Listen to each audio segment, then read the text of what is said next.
মঙ্গলবার ফের একবার শিক্ষা ভবনের শিক্ষা অধিকর্তার সাথে দেখা করতে আসে 2022 সালে টেট উত্তীর্ণরা। কবে তাদের শিক্ষক পদে নিয়োগ করা হবে, না আবারও তাদের নতুন করে কোনো জটিলতায় পড়তে হবে, এই নিয়ে চিন্তিত ছাত্রছাত্রীরা। এদিন আবারও মুখ্যমন্ত্রীর কাছে আবেদন রাখে যাতে তাদের অতি দ্রুত নিয়োগ করা হয়। আমরা 2022 সালে টেট স্টুডেন্ট আসলাম সবাই।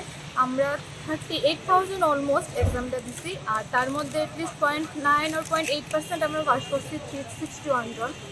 তো ভেরিফিকেশন তো আমরা অনেকবার হয়েছে, তারা আমরা সার্টিফিকেট দিচ্ছে, মার্কশিট দিচ্ছে, বাট এরপরে তারা আর কোনো ভ্যালু নেই। They are not giving us any proper reasons যে কী হইতেছে। তারা যখন আমরা জিজ্ঞেস করতেছি, তারা প্রত্যেকবার আলাদা আলাদা অজুহাত দিতেছে। মানে তারা এক একজনে এক এক কথা বলে, সবাই মিলে একটা কথা বলতে হচ্ছে আমরা বুঝতাম যে maybe this is the problem, but তারা খুবই ডিফারেন্ট কথা বলতেছে সববার।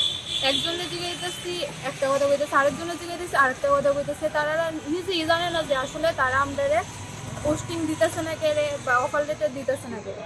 তো এটা নিয়ে আজকেও আমরা আইসি, কিন্তু আজকেও আমরা এখন অবধি কোনো প্রপার আনসার তাদের থেকে পাইতেছি না। তারা জাস্ট আমরা ঘুরাইতেছে সকাল থেকে। তো আমরা এখনও আসি তাদের কাছে জানবার লেগে যে অ্যাকচুয়ালি আমরা কি আশা করে বয়ে থাকার উচিত যে আমরা ফিউচারে টিচার হইতে পারুম কি পারতাম না। কারণ আমরা তো খুবই পরিশ্রম করে আমরা আজকে এই জায়গাটায় এক্সাম দিছি, কোয়ালিফাই করছি। তো আমরা একটা রাইট আছে জানার যে আসলে কী কারণে দেরিটা হইতেছে। তারা আমরা কোনোই আনসার দিতেছে না, এটাই আমরা মেইন প্রবলেম যে আমরা আনসার চাই। আপনারা মেবি দেরি হইতেছে চাকরিটা দিতে, তা আমরা মানতেছি, কিন্তু কেলিগা দেরি হইতেছে এই জিনিসটা যদি আমরা জানাই দেয় তাহলে আমরা খুবই খুশি হব।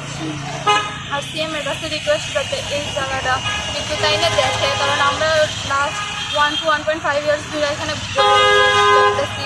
তো এটাই যেহেতু আমরা ইউথ, আমরা এটা জানাটা দরকার, যেটা আমাদের লাইফটা এই জবটার উপর অনেকটাই ডিপেন্ড করে ত্রিপুরার মধ্যে। তাই আমরা এটা জানাটা ডিজার্ভ করি। আর আমি তাইনার কাছে অনুরোধ যে তাইনা যাতে এই ব্যাপারটা একটু দেখে।